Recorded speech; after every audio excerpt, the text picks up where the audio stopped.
Hey fam, welcome to season 2 of Conversations on Blessing the Block. This is session 5 in our 6-part series where we've been looking at the directives to the exile community found in Jeremiah chapter 29, verses 4 through 9. This season, we've been sitting down with authors and academics for in-depth discussions on their work around how the core directives uniquely affect Black communities, with the hope that these conversations will better equip us as a church as we seek to be a blessing to the block through our Pray, Study, Act teams. My name is Hannah Baker, and I have the honor of serving Anacostia River Church as Deaconess of Community Development. Tonight's discussion, Seek the Welfare of the City, is focused on quality of life issues in Black communities. We appreciate you tuning in live on Facebook or YouTube to join the conversation. Use the chat on either platform to share your claps, your snaps, and your amens. You can start right now by dropping the hashtag Seek Welfare of DC into the chat right now. This will enter you in to win tonight's drawing of a signed copy of The Rage of Innocence, How America Criminalizes Black Youth by tonight's guest, Kristin Henning. Please also use the chat to ask questions of our guests. Questions from the chat will be taken towards the end of tonight's conversation. Now, it is my pleasure to turn the conversation over to abolitionist defender, preacher's kid, and unofficial president of the Kristin Henning fan club, Tiffany Reid. Fam, welcome our sister Tiffany as she joins us. Hey, Tiffany, it is all yours. Take it away. All right. Thank you, Hannah. So before we start tonight's conversation, I also have the privilege of introducing my pastor, Thabiti Anyabwile. Pastor T, as he is affectionately referred to by many, serves as one of the pastors of ARC. He's a native of Lexington, North Carolina, the happy husband of Christy, and father of 3. Pastor T has also authored several books, including his most recent, Reviving the Black Church. As a brief aside, I remember when I first visited ARC and the church was in the midst of a summer social justice series. Several speakers spoke very practically on issues the church tends to stay away from and grounded the conversation in the gospel in a way that I had never heard, and I never left. I'm grateful for Pastor T's leadership and ARC's dedication to its mission to the community. Like that summer, Pastor T will ground us in the biblical basis for tonight's conversation and open us up in prayer. Pastor T? Hey, what's up, Sister Tiffany? We're not ever going to let you leave either, sis. We're so grateful to be family with you. Welcome, ARC family. Welcome, guests. We're so glad that you've joined us in these conversations on Blessing the Block. Thank you, Deaconess Hannah, for organizing these fantastic conversations with top-notch scholars, and tonight won't be any exception. We ground this work, this conversation, and what we pray will be our prayers and our activities in Jeremiah 29. And tonight's conversation is grounded in Jeremiah 29, verse 7, where the Bible says there, "But seek the welfare of the city where I have sent you into exile, and pray to the Lord on its behalf."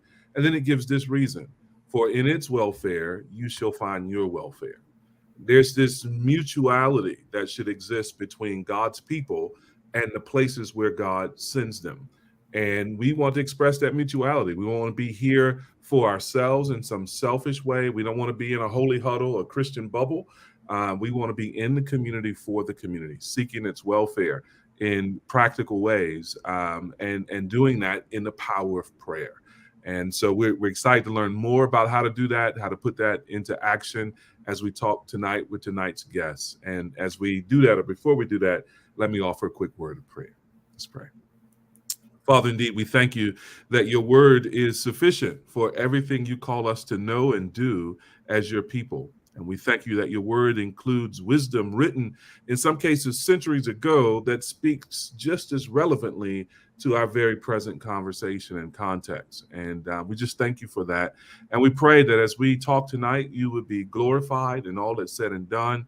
We pray that we would be sharpened and challenged, that we'd be enlightened. Perhaps our minds would be changed, our hearts would be changed. And most of all, that we would leave this conversation with a refreshed commitment to do good, to bring you glory, to bless our neighbors, to care for our community, to be salt and light in this world, and that our neighbors would know your blessing through our presence. And so bless us tonight as we talk. Give us grace, we pray. Lead us to action in faith, we pray. In Jesus' name, amen. Amen. Thank you, Pastor T. Chattel slavery of kidnapped Africans, Black codes governing freedmen, the Reconstruction era, the backlash of Jim Crow, the myth of the super predator. These bricks of American history were laid to build the foundation of the criminal legal system as we know it. The same criminal legal system that was developed after the Civil War to reimpose control over African Americans exists today. A system rooted in anti-Blackness and racial disparity. And when the roots are rotten, the tree will not yield good fruit. From school discipline to over-policing to mass incarceration to probation, these are all the fruits of this poisonous tree. But how about our most vulnerable, our future? How are the children? Black children make up about 15% of the US population, but represent 41% in carceral settings.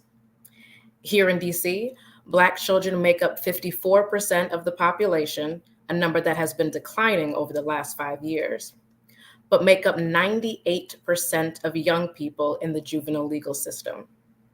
Currently in DC's long and short-term youth detention facilities, 100% of the youth detained are Black or brown. Countless studies have shown the profound negative impact direct or indirect contact with the criminal legal system and its allies have on the physical and mental well-being of our Black children. From George Stinney to Trayvon Martin, from Emmett Till to Tamir Rice, how America has seen, ignored, vilified, and criminalized Black children has screamed volumes about its care for Black life. Who gets to live? Who gets to play? Who gets to make mistakes? Who gets to experiment? Who gets to grow old? And who gets to decide? The Rage of Innocence, How America Criminalizes Black Youth, asks many of these questions and challenges the answers we have settled for as a society. The book is a brilliant analysis of the foundation of racist policing in America, the day-to-day brutalities largely hidden from the public view, endured by Black youth growing up under constant surveillance and persistent threat of physical and psychological abuse by police. Drawing upon 25 years of experience representing Black youth in Washington, D.C.'s juvenile court, our guest tonight, Kristin Henning, confronts America's irrational, manufactured fear of Black youth and makes a powerfully compelling case that the crisis in racist American policing begins with its relationship to Black children. She explains how discriminatory and aggressive policing has socialized a gender of Black teenagers to fear, resent, and resist the police, and details the long-term consequences of racism and trauma Black youth experience at the hands of police and their vigilante surrogates. Professor Henning makes clear that unlike white youth who are afforded the freedom to test boundaries, experiment, and figure out who they are and want to be, Black youth are seen as a threat to white America and are denied healthy adolescent development. She examines the criminalization of Black adolescents, fashion, hair, music. She limns the effects of police presence in schools and the depth of policing-induced trauma in Black adolescents, especially in the wake of the recent unprecedented worldwide outrage at racial justice and inequality. Now, to say that it's an honor to introduce the brilliant and effervescent Kristin Henning to my church family is certainly an understatement. Kristin Henning is a nationally recognized writer, trainer, and consultant in the juvenile justice reform. Known for, among many things, her insightful commentary, writings, and trainings, which I've certainly benefited from, on the intersection of race, adolescence, and policing. Kris, as she affectionately is known by many, writes extensively about the criminalization of Black youth. She is a former lead attorney for the juvenile unit of the DC Public Defender Service and continues to represent clients as the Bloom Professor of Law and Director of the Juvenile Justice Clinic and Initiative at Georgetown Law School. As an advocate and industry expert, she trains criminal justice stakeholders on how normal adolescent behavior are distorted into crime and deviance among Black youth, who are denied the grace and tolerance that extends to their white peers.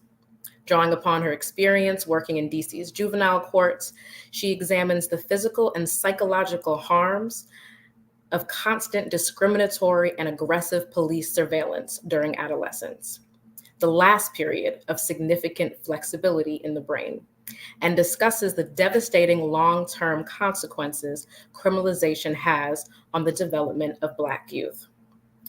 Family, please show a warm ARC welcome to Kristin Henning. Thank you. What an honor to be here. Tiffany, I love you so much. It's such an honor to be here with you. Thank you to Hannah and to Pastor T for the invitation. So happy to be here. Yes, we are so happy to have you and that you fit us into your very busy schedule. So thank you. Thank you. I wouldn't miss an opportunity to be in conversation with you, my wonderful star.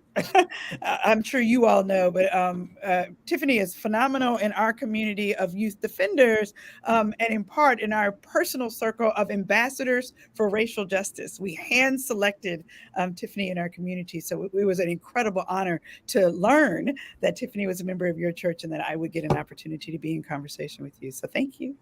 Thank you. I've learned so very much and continue to, and will most likely learn something more tonight. Okay, let's do it.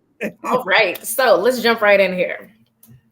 So people may hear about a book from a lawyer and assume that it's packed with a bunch of legalese, long-windedness, which we're kind of known for. But the Rage of Innocence really defies those assumptions with the storytelling that you weave through the book. So tell us, if not legally trained professionals, who's the audience? Who are you writing this book for? Such a great question. I really was intentional about writing this book for, a mass audience. In other words, everyday folks who are impacted by these questions. And so anybody, I say often, who's this book for? It's about anybody who cares about children in our country, right? And caring about children in this country includes caring about Black children, right? Black and brown children in particular. And so you're absolutely right. I was intentional about not writing a legal academic text, right? One, because nobody would read that, right? Maybe you and me, that's about it, right? But truly because I wanted an opportunity to tell my clients' stories, right? 26 years of representing kids in the District of Columbia, and there are stories to be told. What a lot of folks do know, and some folks don't, is that, juvenile court is confidential, meaning you can't just walk in off the street and sit and observe in juvenile court. So somebody's got to tell those stories, but tell those stories in a way that preserves confidentiality. And to be, brutally honest, my hope was that the stories would change hearts and minds, right? That people who read this book and who still read this book can find themselves in these stories. And what do I mean by that? I mean that you read a story about somebody who made a mistake in childhood, who was acting out, talking back, even engaged in some delinquent behavior, and you see yourself. I did that when I was a kid. Nobody arrested me, right? Or you might see your own children. Oh, my son just did that yesterday, and nobody arrested him. And so that's to be quite frank, it's for white and middle class folks who read the book and see themselves and realize that my kids didn't get incarcerated. For many of the Black and brown families, including my own, we read this book and we say, my kid did that. And we could have handled that in the community. We could have handled that at church. We could have handled that at home. And yet they ended up in the criminal and juvenile legal system. And so those are the stories too. We find ourselves in these stories. And I will say finally, Tiffany, that I could just have told stories, right? So the book is a collection of stories, but it's more than just the stories, right? I began to break down, what does it all mean, right?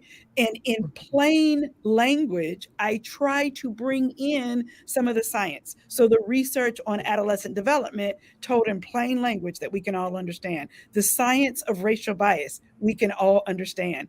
What do we learn about the developmental necessity of play? You asked who gets to play. That's in there in plain language.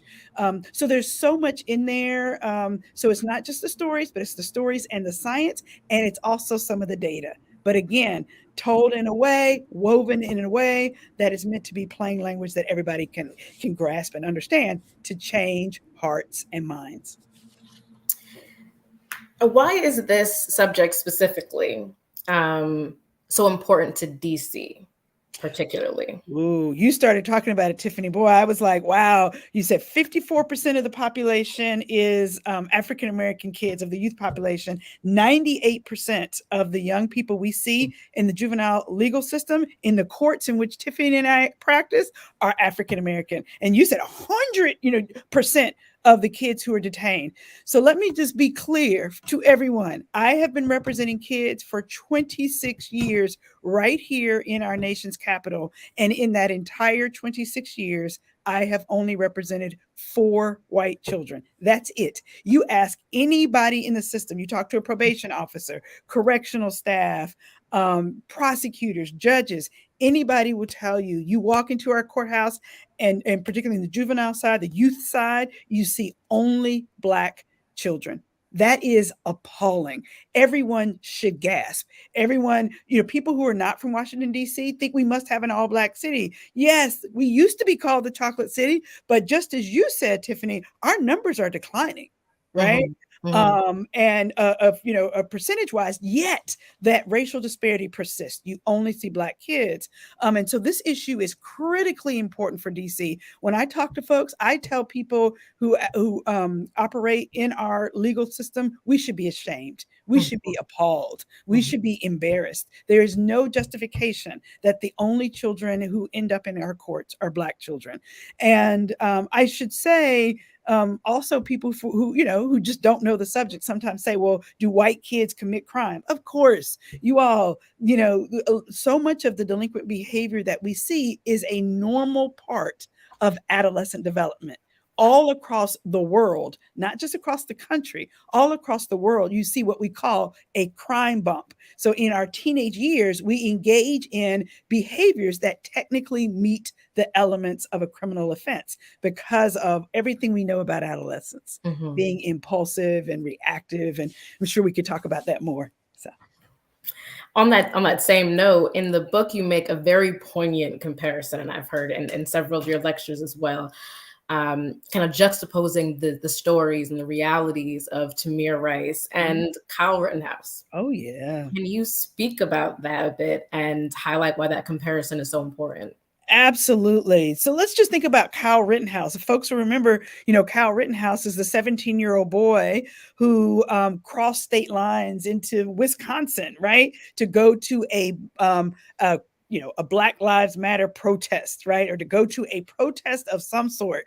And in his 17-year-old brain, this child thought that he could go and quote unquote protect businesses. We'll put aside the fact, why did they even think they needed to protect businesses? That's, a whole nother conversation. But this 17-year-old was the absolute unequivocal epitome of adolescence. He is impulsive. He's reacting to a moment. He is responding to his peers. If folks know that story, this is a child whose friends called him and said, hey, this is about to go down. Come over. Once he crossed state lines, his friend gave him a weapon, right? So this child, not thinking ahead to the long-term consequences, being a risk taker, a sensation seeker, right? He meets up with his friends. They go out, and this child, the 17-year-old child, is walking through the streets with an assault rifle across his chest in absolute plain view. And as any of us as adults could anticipate, this situation goes quickly awry because he had not thought ahead to those circumstances, right? And what happens? Indeed, things go awry, and he ends up taking the lives of two people and severely injuring another. Now, everyone, in his community, himself, his mother, and to be quite frank, a good defense attorney is going to say to the world and to the court, this was an adolescent who got in over his head and things went awry. And he got what? The benefit of the doubt. Not only did he not get shot down like Tamir Rice, which I'll come to in a second, but he doesn't get shot down. He gets a full and fair trial, due process of the law, and then gets found not guilty because everybody bought in that this was a child who got in out of things got out of control, and he had to defend himself in self-defense. I ask people to pause and think of Tamir Rice. This is a 12-year-old child doing what 12-year-olds should do, play outside, right? Play outside. Near a recreation facility, he's got a toy gun, playing with the toy gun, and lo and behold, police officers get called, and the 911 call, most people don't remember this, 911 call says it's probably fake and it's probably a child. Yet police roll up fast, jump out within 3 seconds, less than 3 seconds, Tamir Rice is shot dead. All right. So Kyle Rittenhouse gets to walk the streets with a gun, doesn't get shot, gets full trial, benefit of the doubt, and a not guilty. And let me just say, if you put Kyle Rittenhouse's case in blackface, if all the children involved were Black, you better believe not only would he, if he would have gotten shot, but let's say even if he didn't get shot, there's no scenario by which we would have given him the benefit of the doubt. He would have been immediately labeled a gang member. And I tell people to Google Kyle Rittenhouse and look at him and his friends. They're all dressed alike, right? So we think about how loosely we use the terminology and the language of gangs when we talk about Black kids, right? Wearing the same similar attire, hanging out on a corner, being friends, doing what kids do, hanging out with their friends, which is an important part of our socialization. We call those kids gang members. Kyle Rittenhouse, nobody thinks of them as gang members, but every single thing. And I tell people, imagine if Kyle Rittenhouse had been Black, a friend calls him and says, hey, I'm standing out on a corner. I'm worried. Things are getting tense. Can you come and just have my back? He shows up. Somebody passes Kyle a gun just for safekeeping, and things go awry, and he takes a life in self-defense. Nobody would give him that benefit. None. Yeah. Yeah, absolutely. And terrifyingly so. Yes. Similarly, in in the book, in the chapter on the dehumanization of Black youth, as was highlighted really in Tamir's case as well, you talk about how far back this narrative of Black children being less than goes, drawing a line from slavery through Emmett Till and the super predator. Can you talk a bit about how or why you chose those particular moments in U.S. history? Absolutely. I mean, I think, you beautifully sort of laid that trajectory that we cannot think about and folks want us to do this, but we can't think about this moment, right? And the criminalization of Black children, and even what's happening, what appears to be happening in the news, where this seeming uptick in crime. We cannot disassociate any of that from the historical trajectory, and it is wrong to do so, both because it focuses a blame and an antisocial label on Black children, somehow isolated from their history as these evil, criminals, if you will, missing the entire point. But also, when we ignore that historical trajectory, we also get the solution wrong, right? And so, I mean, to be clear, Black children have been seen from the onset, right, as property, of the purported slave master in the time of, obviously during the enslavement of Black folks. And so when Black children, quote unquote, got out of line, they didn't need courts. They just, beat the child, right? Back into submission. Even at the end of the enslavement of Black folks, we've got the lynching era. Black folks didn't get, sent to, the Black kids didn't get sent to criminal court. Why? Because you lynched them and you beat them again. But even at the formation, when we finally formed our first juvenile courts to give rehabilitative attention to children, taking them out of the criminal legal system, the very founders of our juvenile court system said Black children were not worthy of rehabilitation. They weren't capable of rehabilitation. And so the earliest juvenile courts weren't even designed for Black children. Over time, right?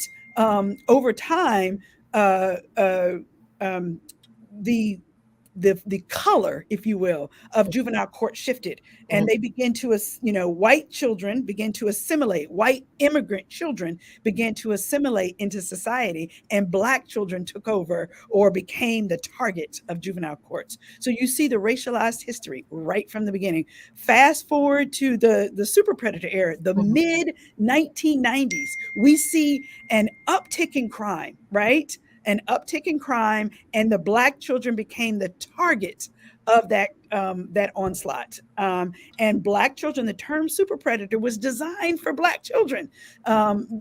Professor John DiIulio called Black children super predators and predicted that they would rape, maim, and kill all of America by the year 2000. None of that came to pass. But the legacy of that super predator label really was tragic.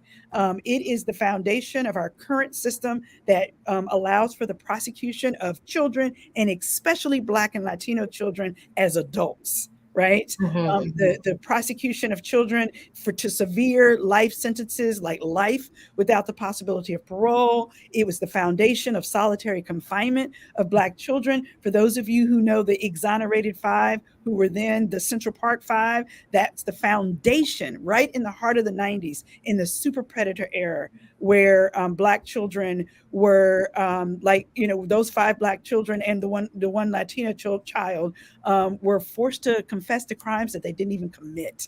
Right. So it has been horrific, a foundation that history cannot be ignored.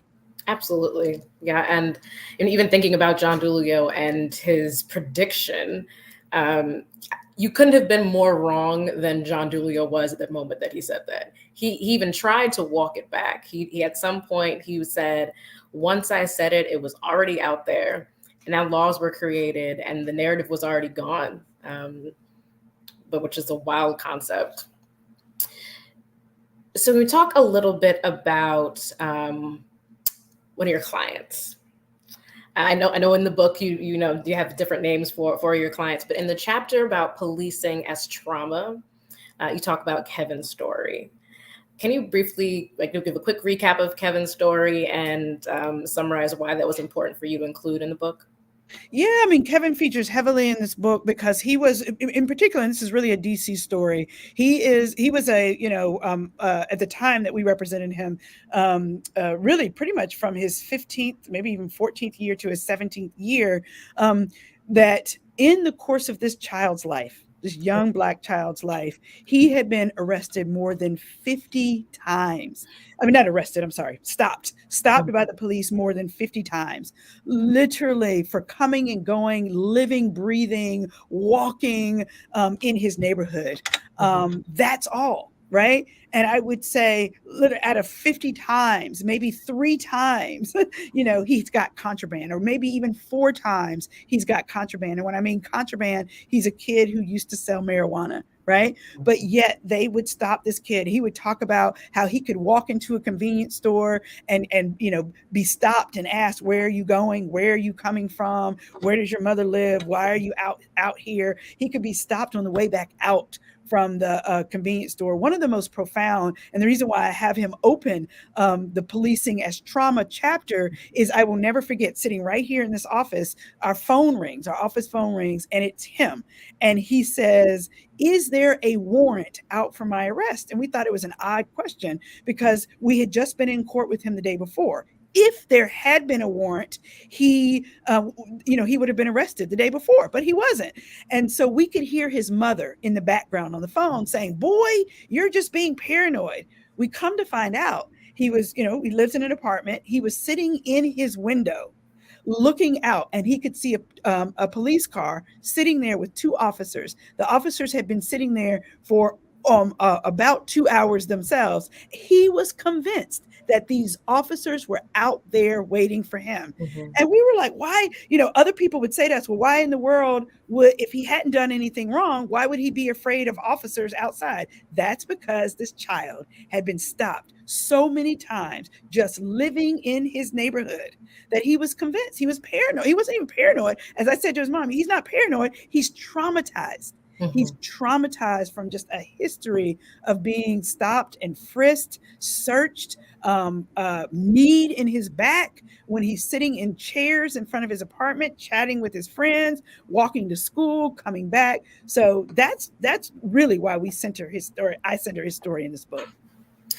So for young people who aren't stopped 50 times, are they having the same interaction with police or have the same feelings and trauma of policing? Absolutely, Tiffany. I mean, the research is very clear that there's trauma associated with being stopped, but also from witnessing or hearing about trauma involving people, friends, family, people that you know.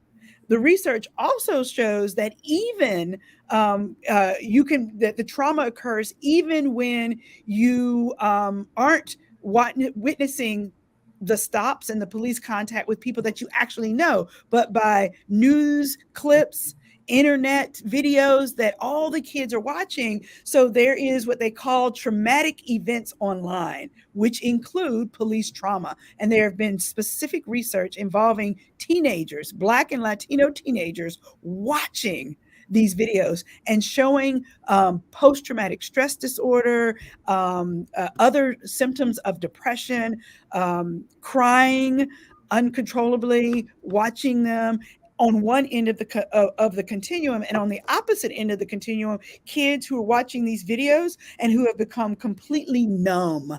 Right. And that's just as tragic. So, yes, you don't even have to be the direct target to experience the trauma from the police contact. So in regards to the trauma, do you think that as a community, we take the trauma of policing for granted?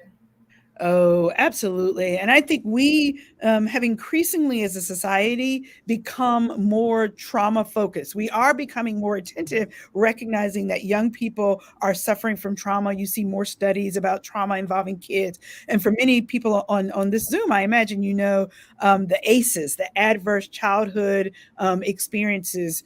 And so we've been tracking those. Well, guess what? It wasn't until very, very recently, and it's actually not universal at all, that in the ACEs, in these adverse childhood circumstances, folks were always talking about divorce, violence in the community. You talk about mental illness, you talk about poverty. We have a list. All of us on this call can list adverse childhood experiences. It's not until very recently that we started adding police violence and adding racial trauma. Wasn't even in the original framework for the ACEs, right? And so, yes, the answer is absolutely. We so many people take it for granted. And we see, honestly, Tiffany, we also see people taking it for granted when we are developing strategies for public safety. And so automatically, we say, oh, we need more police in our community. We need more surveillance. We need police in schools. And when we're asking for these solutions, right, for these remedies, for these interventions, we are failing to take into account the cost, right? The downsides. We've always got to do the pros and the cons. We forget to take into account the cons, the cost associated with trauma. And so part of what as you talk about, Tiffany, you've seen me lecture, going out and having interactive conversations with community members, with school officials, with police officers, with legislative lawmakers who've got to make these decisions. You cannot make these decisions in a vacuum. Is there some alternative way to keep our communities safe without the associated cost of policing as our only solution? So when you talk about policing as like a kind of like a big police, right? We know like the MPD, we know police departments across the country. One of my favorite chapters on the book, though, is policing by proxy. Can you please define policing by proxy and then talk a little bit about kind of its effects on the community? Absolutely. Such a great question. So we get into this conversation and we fall fluid and we start talking about policing, and everyone assumes that we're talking about police in the blue uniform. And a lot of the studies that I just talked about are involving police in a blue uniform, but that's not all we're talking about. We're talking about policing. That is all of the ways in which we as a society police Black children. Right. So that's everything from those not civilian 911 calls that lead to the arrest, that increased police contact, real, police in a blue uniform contact, but also the ways in which, we have apps. We have, I don't know how many of you have apps, like even the Ring app. There are apps like really horrible names. Some of the names have been abandoned because they were so offensive, but Ghetto Tracker was an app that was available and still is in some cities under a new name, where civilians can sign in, join this app, and then they get pings when somebody suspicious is in their neighborhood. And those suspicious people are Black and brown people who, quote unquote, appear to be out of place. So there's Ghetto Tracker, Nextdoor, literally the app is called Nextdoor. But lest you all believe that that they're all that obvious, there are many of them that still exist, and they are government funded. So you have these things called BART Watch.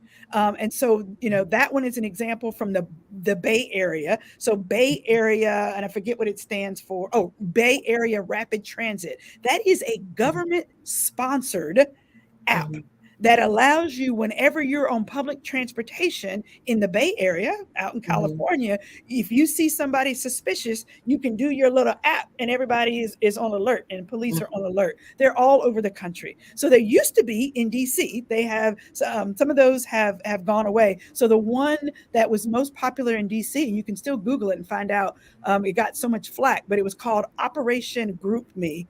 I think it's what it was called in DC. And what it was, the businesses in Georgetown, the Georgetown business district, in partnership with local agencies, including the police department, got together, came up with this quote unquote quasi private / government app, and they were using it. And literally, you could track, and they would say somebody would go in the suit supply store and somebody would send out a text, tall Black gentleman entered store purporting to buy suits, ratchet.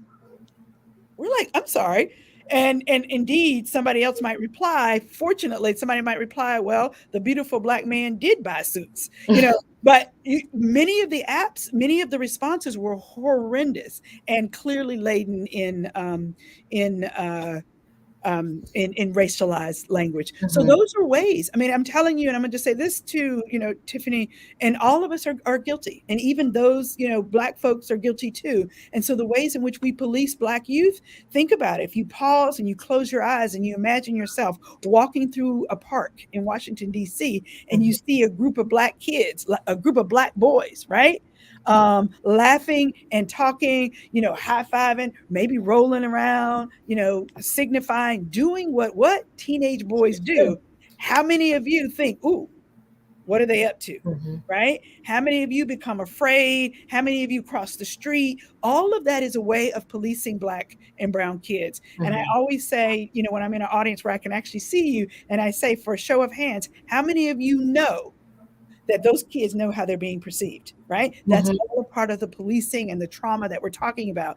And I told you I was going to stop, but I have to. There have been qualitative studies where Black kids have been surveyed in big cities, including Washington, D.C. And there's a study in 2020 out of Washington, D.C. Black children report having more than 5 discriminatory encounters per day in Washington, D.C. And included in those encounters are the police encounters, but also they include in those encounters walking past a car and watching people lock their doors, walking past, going into a store and having somebody follow them around the store. All of those fell into examples of 5 daily discriminatory encounters. That's policing Black youth.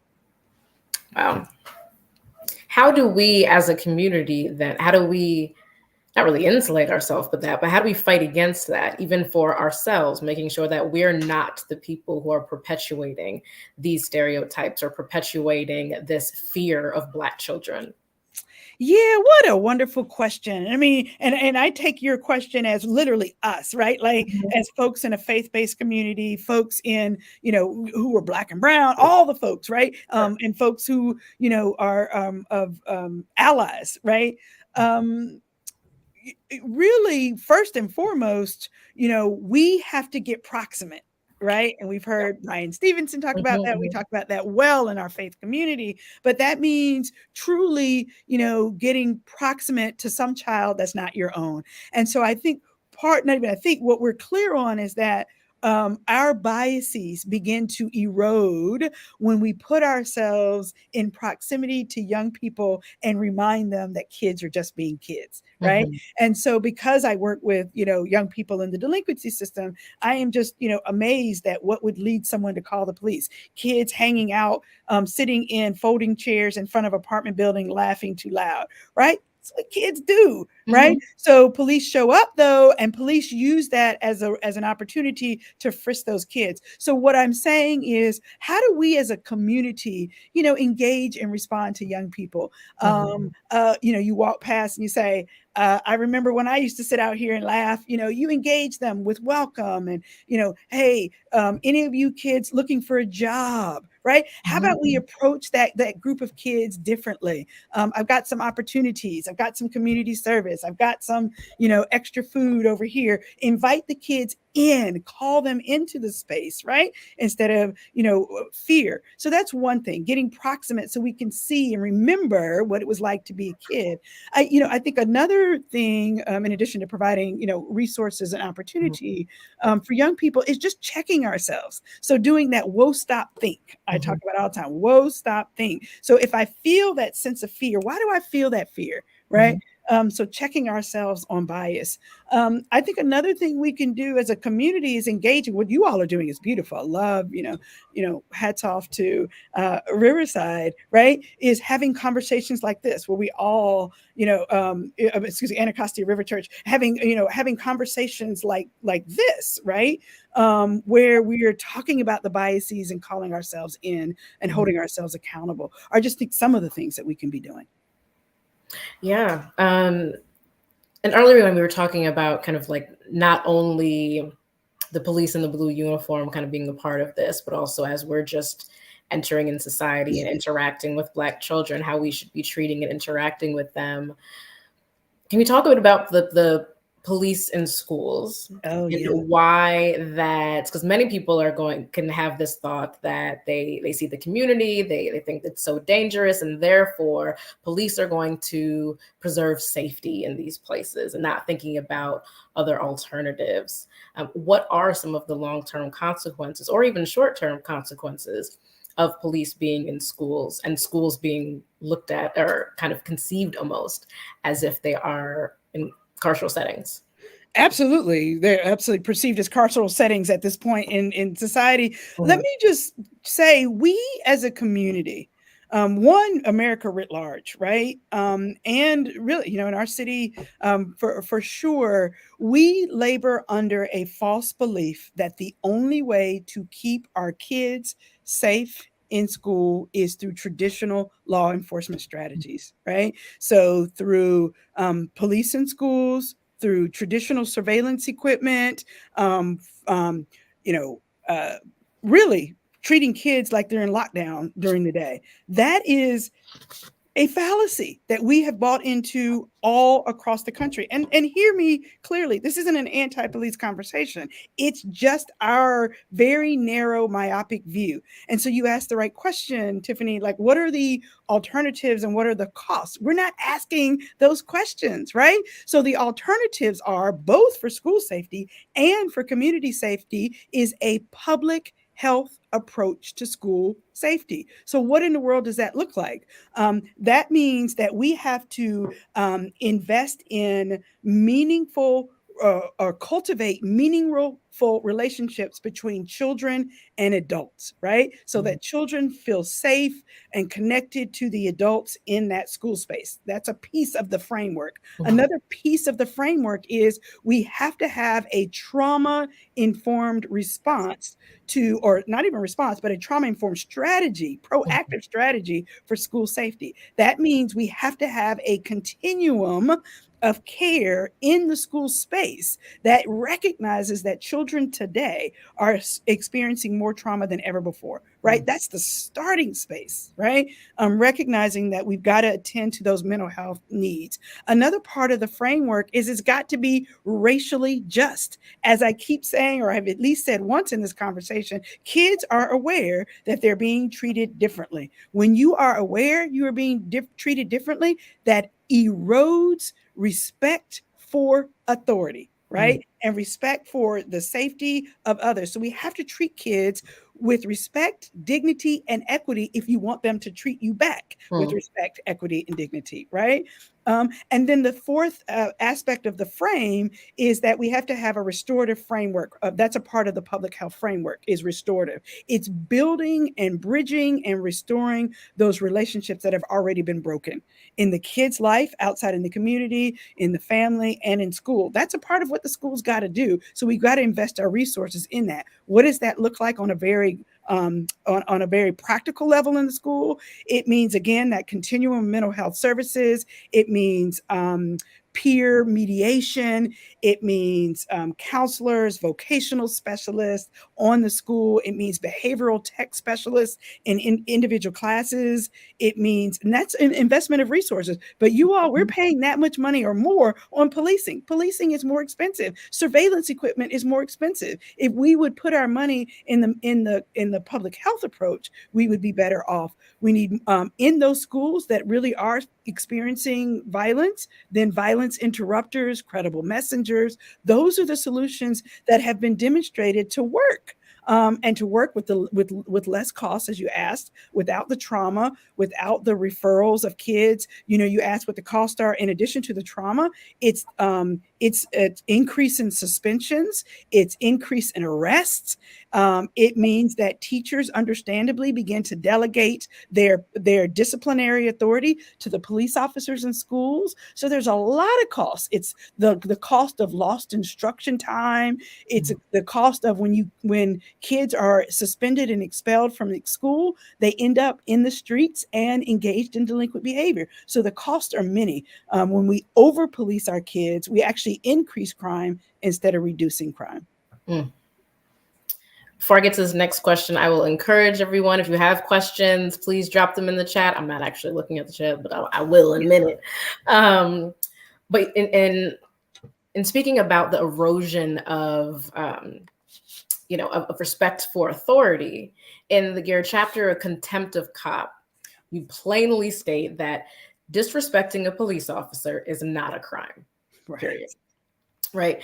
However, as Christians, we are taught to respect governing authorities. How do we find the balance between supporting the intricacies of adolescent development and not falling into the trap of respectability politics? Oh, I love this question. So, what I often say to folks thinking about adolescent development, right? First of all, let me back up. Let's think about humanity and dignity. I say that any child, any person with an ounce of self-respect and dignity is going to push back against those labels that are meant to demean them. All the words you were using, Tiffany, to set this conversation up. But those words we talk about and we treat our kids as criminals, right? In our city. And so any child with an ounce of dignity, ounce of self-respect is going to push back against those labels. And what do adolescents do? An adolescent isn't going to give you a dissertation to the officer. Mr. Officer, I don't like the way you have been treating me today, right? That's just not how children talk.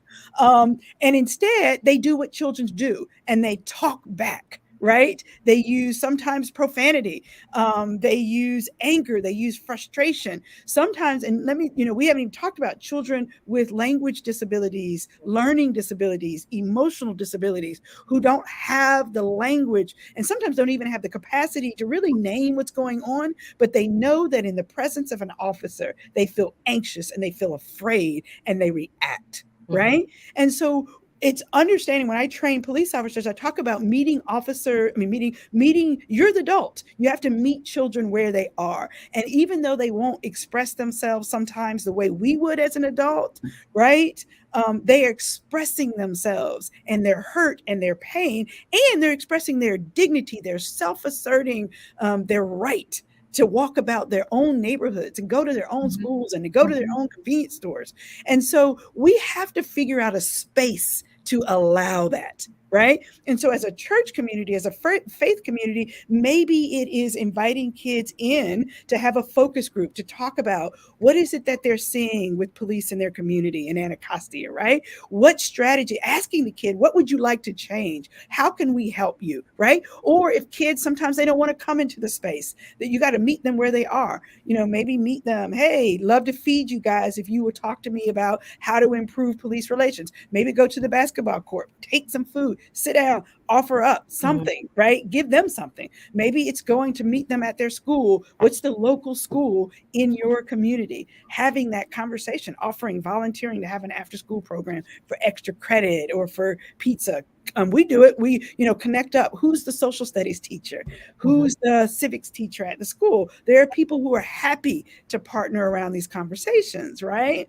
And so some of that is creating space and in meeting the kids where they are so they can express themselves and come up with solutions, right? And maybe it's like creating space for you to help. Hey, well, the next time you're feeling afraid or uncomfortable or that you've been treated unjustly, come see me. Come see us at Anacostia, right? At Anacostia River Church. And we'll start a complaint system and we'll help you fill out. You got Tiffany right there, right? You can have a hotline or a day where folks can come and maybe file a civilian complaint. We've got a civilian complaint review board. Help them file a complaint. Help them write up a letter to the mayor, to the chief of police about what they're seeing. I don't know if I can get the institutional support outside of ARC to be able to set up such a wonderful idea, but I like it. So you've hit on several topics, and the book really hits on so many different aspects of the life of a Black child. When you set out to write this book, did you find that there was one particular narrative that you were trying to combat? Yes. I think it's the narrative that we're fighting right now. And I know, Tiffany, you've been involved in these conversations. It's this, to be quite frank, irrational fear of Black children, right? And that I think that's one huge piece of it. And that I think what we do to ourselves, and I say ourselves as a society, is that we overreact to one, high profile moments of crime, right? And to these seeming upticks in crime. And so this is such an important conversation we're having right now, because I feel like the DMV, DC, Maryland, and Virginia is sort of advancing this narrative that children have run amok, right? Yeah. And that we're back to the 90s, and people have even dropped the super predator word, or they've dropped words.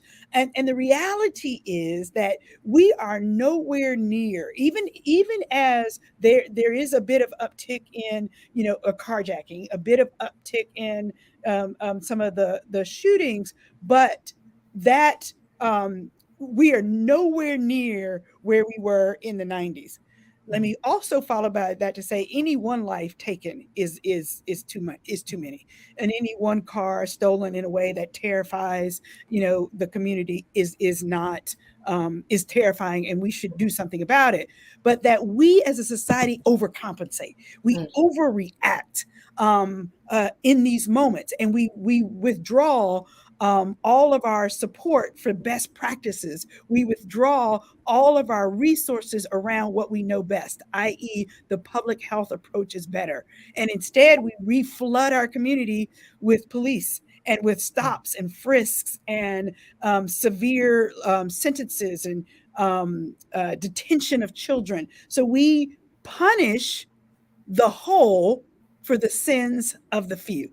So there are indeed a small percentage, and it is a small percentage, contrary to what you hear on the news, a small percentage of children who have been engaging in criminal behavior in our city. And instead, we have overreacted and we're punishing the whole for that. And so we have to be really careful. Another thing is, I want all of us to be very careful about what we read in the news. And an example that we started using recently, back in February of this year, there was a news report that came out. 75% of all carjackings in the District of Columbia are committed by children. We were like, I don't know about this stat. So one of my colleagues in my office dug in, right? And he pulled the raw data, most of which is available on various websites or FOIA Freedom of Information request. And what we discovered was, guess what? In the time period that was being reviewed, let's say, I don't know the exact time period in my head, but let's say it was a year, that 72 carjackings had occurred in that time period.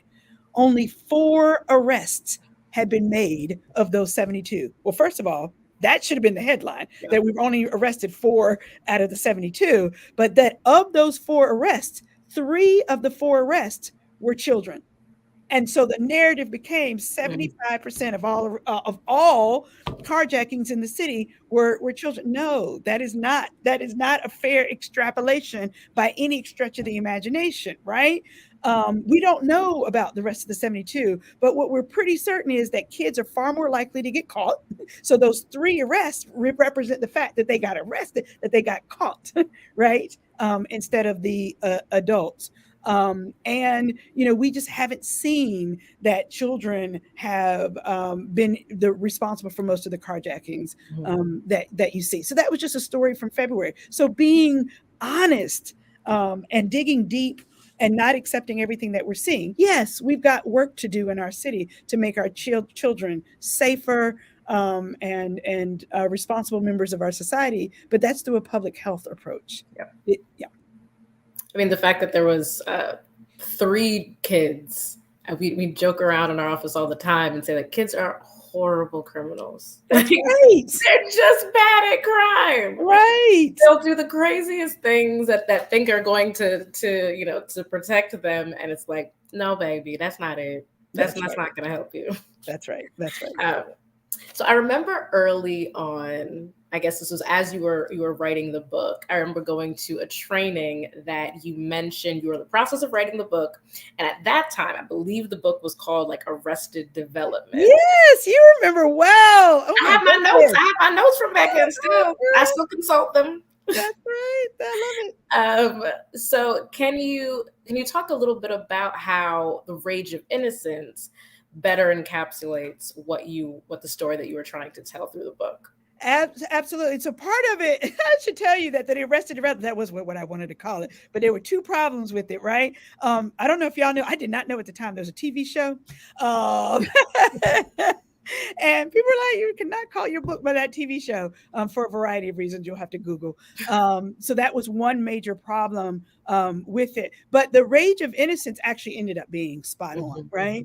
And it is indeed the rage that we should all have. Every one of us should have anytime any one child in our society is deprived of an opportunity to be a child. Right.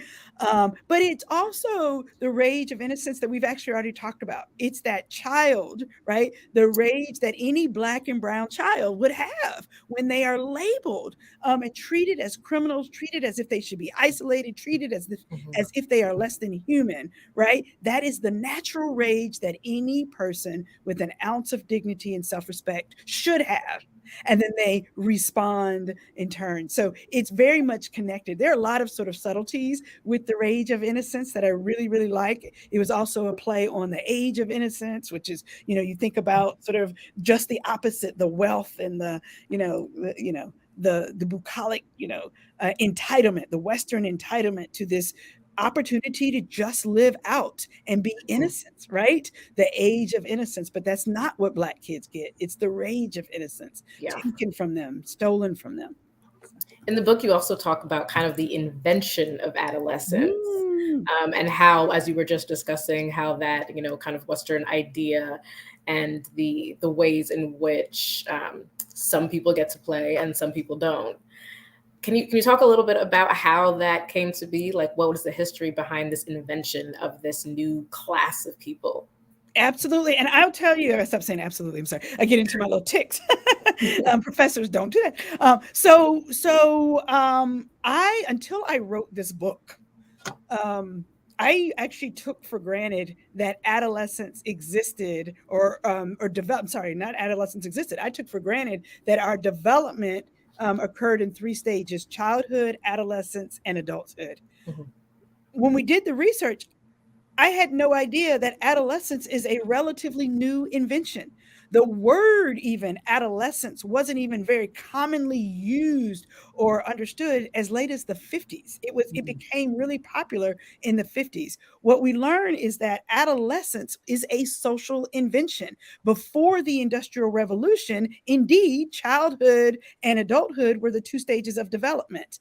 And it was during the Industrial Revolution when we realized, or when parents realized, that in order to help their children succeed and advance in this new world of manufacturing and industry, that they needed to get more education, go to college, get specialized trades. And so they began to pull their children, white wealthy families pulled their children in from the field, right? In from the farms, and sent them to school. Now, Black children at the beginning were still not there. But over time, we found that states began to adopt compulsory school education, and we have this onset. All of this came to be during the Industrial Revolution and the years that followed.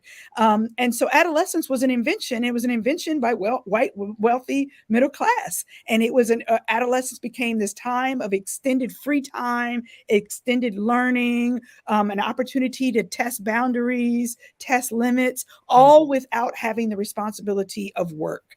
And so adolescence was not designed originally for Black kids, right? And so over time, as adolescence did become a thing for all children, of course, we as a society figured out ways to exclude Black children from adolescence. What did we do? We began to criminalize Black children from Emmett Till, right? So when children began to come of Black children began to come of age, right? And the allegation was that Emmett Till whistled at a white woman, asserting his right to flirt, to be a kid, to do what kids do. He gets immediately shut down, and he's shut down as a symbol to the rest of the world.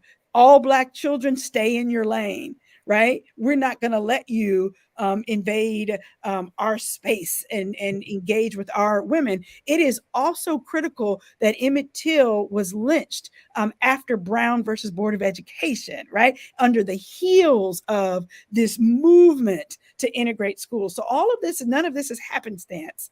And so adolescence, we began to deprive Black children of adolescence during, that lynching era and criminalization of Black kids.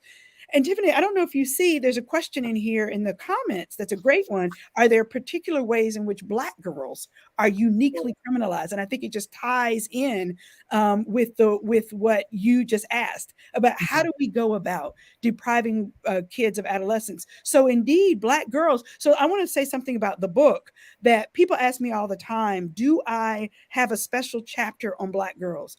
And I was very, very clear from the outset that Black girls would be woven into every single chapter of this book, because Black girls are indeed criminalized. And they are suffering in many of the same ways that Black boys suffer, right? So they are disproportionately targeted for stops, frisks, and arrested. The data is actually clear in the school system. Black girls are 3.6 times more likely to be arrested than a white girl. Black boys are 2.4 times more likely to be arrested at school than a white boy. So there are some unique ways. Other unique ways are they are criminalized through dress codes, school dress codes, right? Are often, girls with head wraps, girls with locks, girls with color in their hair, girls allegedly wearing clothes that are quote unquote too tight. Well, what people don't realize and what the studies have shown is like the Black girls are wearing the exact same clothes as the white girls, but Black girls, research shows, hit puberty earlier and are often more buxom in their breast area and their behind area, so making them look as if they're wearing clothes that are promiscuous, when indeed that's not at all what they're thinking, not what they're anticipating or attempting to portray. All of the myths that started in the era of the enslavement of Black folks, right? Jezebel myths, Black girls being overly sexualized, all of that you see today. You see today in the juvenile legal system in a number of ways, the ways in which girls are interrogated by the police officers and flirted with to give up information, the way girls are demonized. And instead of like trying to educate Black boys and other boys of other races on how to talk to Black girls, they blame the Black girls when boys flirt with them or things of that nature. So you see all of that. You see that there are not adequate services and supports and resources through the juvenile and criminal legal system. You see that the percentage of Black girls in our city being wrapped up in the juvenile and criminal legal system is growing year after year. Instead of, it used to be a time when we would never see Black girls or girls in the system. And now you see it more and more and more. And guess what we're criminalizing, right? We're criminalizing social trauma, right? Girls who run away from home because of trauma and sexual abuse. And instead of helping those children, we criminalize them. We make them out, sex trafficking. We make them out to be the criminal and not the victim. So you see all of that in our city, all of it. For those of us, I won't even name the places, Tiffany and I could walk out in the street. We could find you. We could tell you which hotels you can go in and you can find the girls.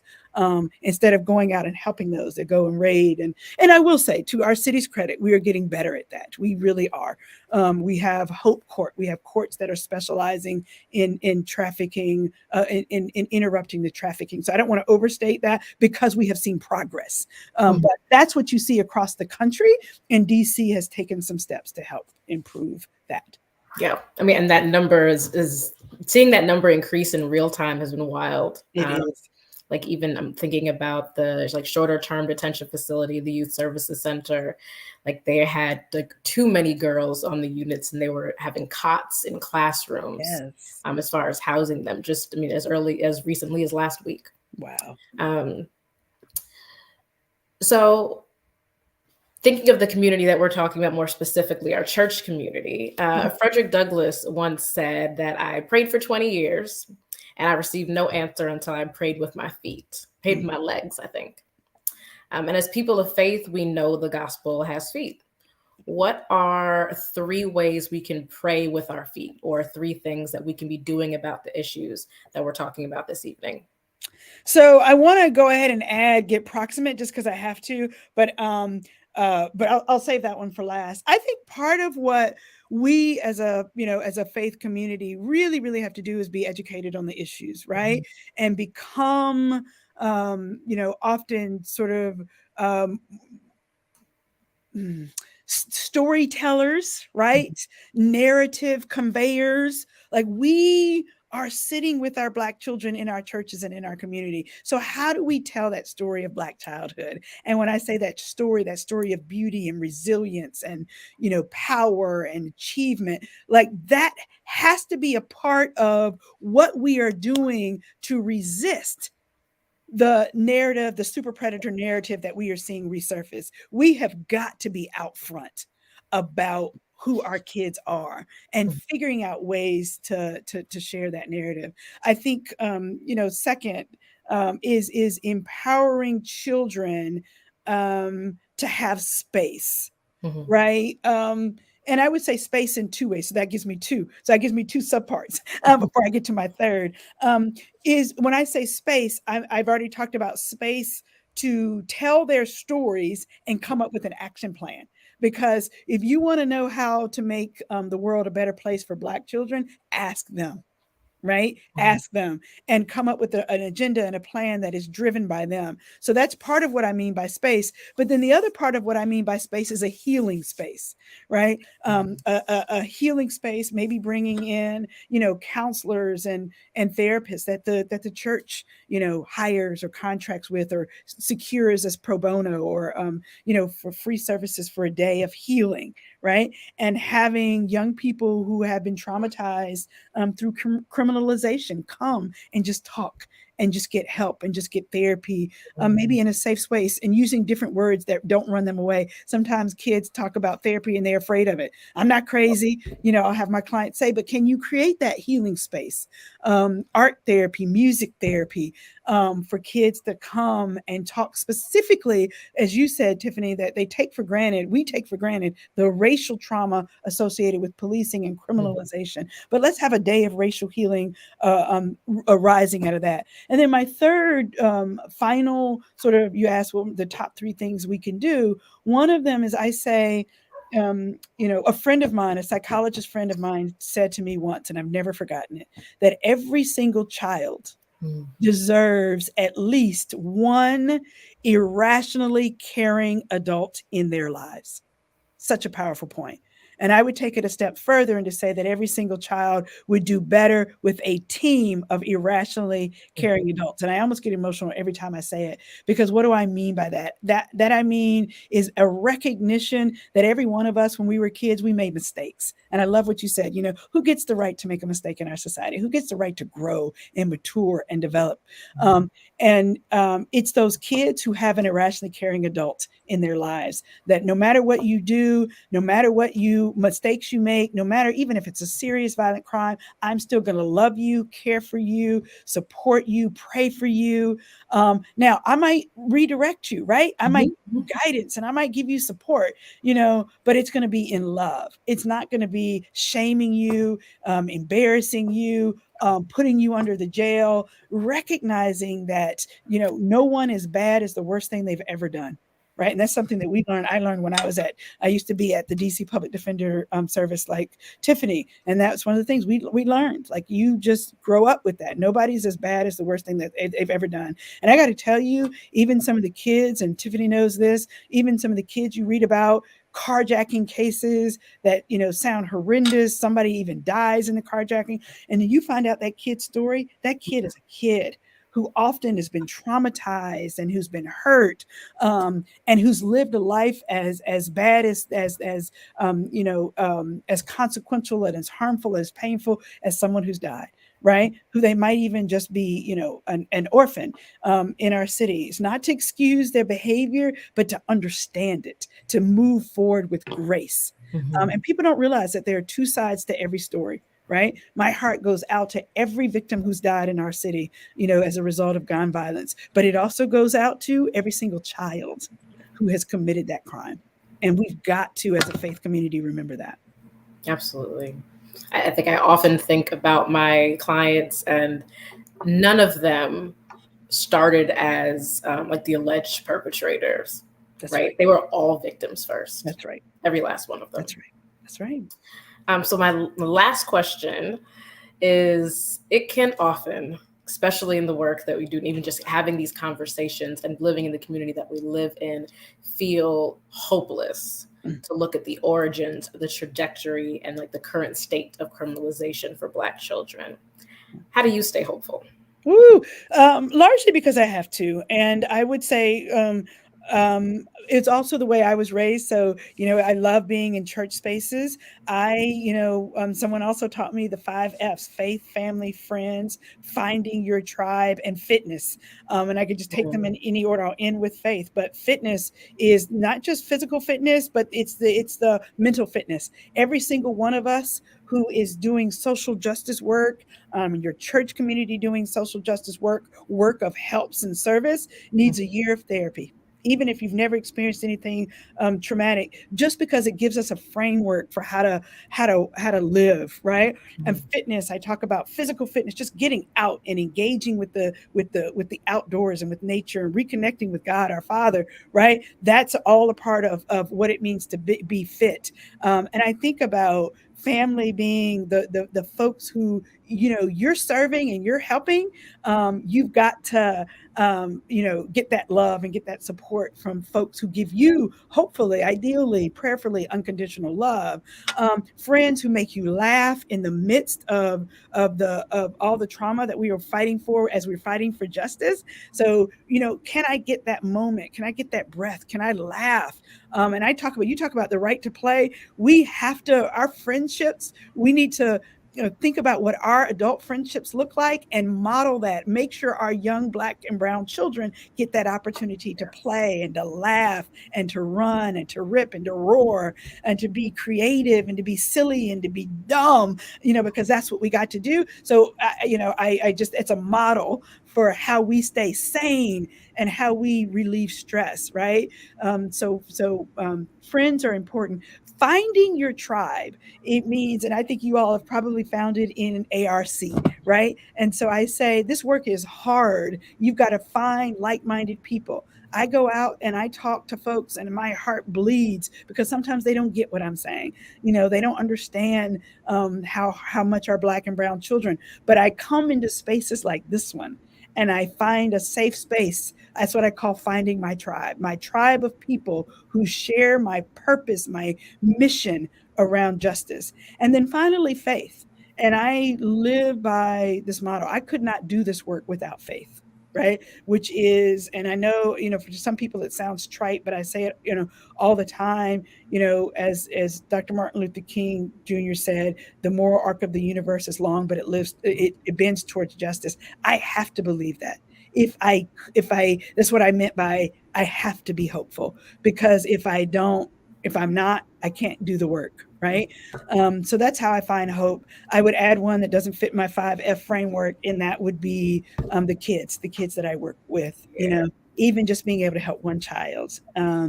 Really, it is, I get emotional when I talk about it. It's just, it's what gets you up in the morning. Mm-hmm. Absolutely. Thank you so much.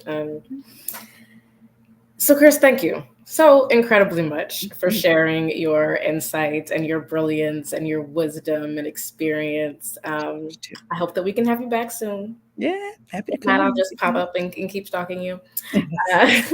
Thank you also for everyone who tuned in tonight. Please make sure to grab yourself a copy of The Rage of Innocence. I probably have one too many copies. Somehow there's one in every room. The Rage of Innocence, How America Criminalizes Black Youth. You can pick it up wherever books are sold, but especially at your local Black-owned bookstore, independent bookstore. But again, thank you, Chris. It's always a pleasure to see you and hear and learn from you. And now I will turn it back over to Hannah.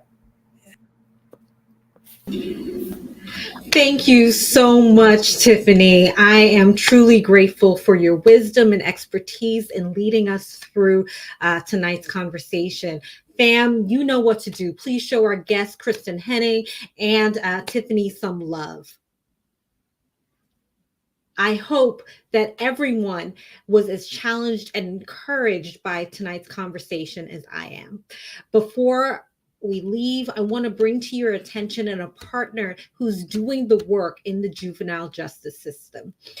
Open City Advocates provides mentoring and legal representation to children and youth in the juvenile justice system after sentencing.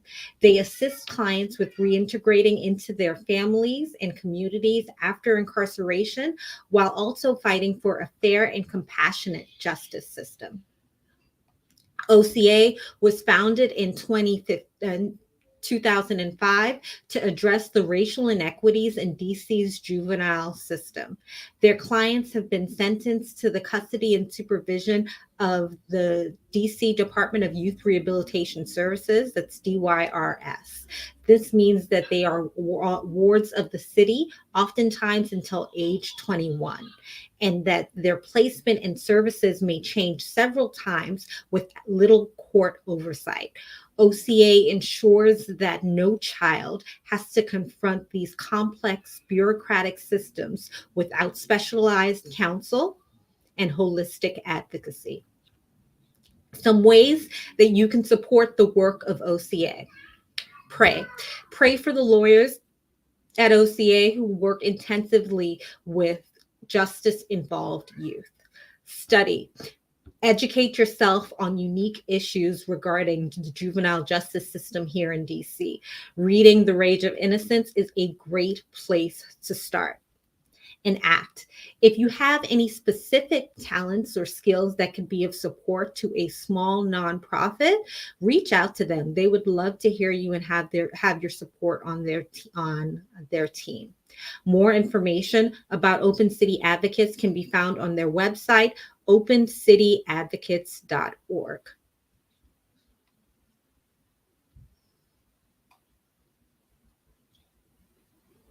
Now, to the winner of a signed copy of The Rage of Innocence, How America Criminalizes Black Youth by Kristin Henning.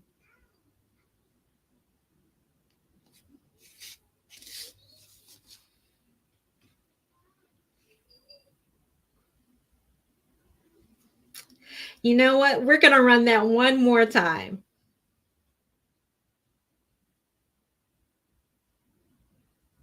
Pastor T, you already won last week. You can't win 2 weeks in a row. Ashley Davenport, I'm glad for you to have this book, sis. I know you will enjoy it. We'll bring it to you on Sunday at church. All right, fam, that brings us to the end of tonight's conversation. Thank you for joining us for Conversations on Blessing the Block. Please join us next time as our sister LaRonda Graham moderates our final session in the series, Do Not Be Deceived. She'll be sitting down with Vince Bantu to discuss his book, A Multitude of All Peoples, Engaging Ancient Christianity's Global Identity. Thank you to Anacostia River Church for hosting this conversation and for your desire to seek the welfare of this city. Thanks again to our guest, Kristin Henning. Thank you to Pastors Thabiti Anyabwile and Tiffany Reid. Thanks, as always, to our super producer, Astrid Hacker. On behalf of Anacostia River Church, where I get to serve as Deaconess of Community Development, my name is Hannah Baker. Let's bless the block together, fam. Good night.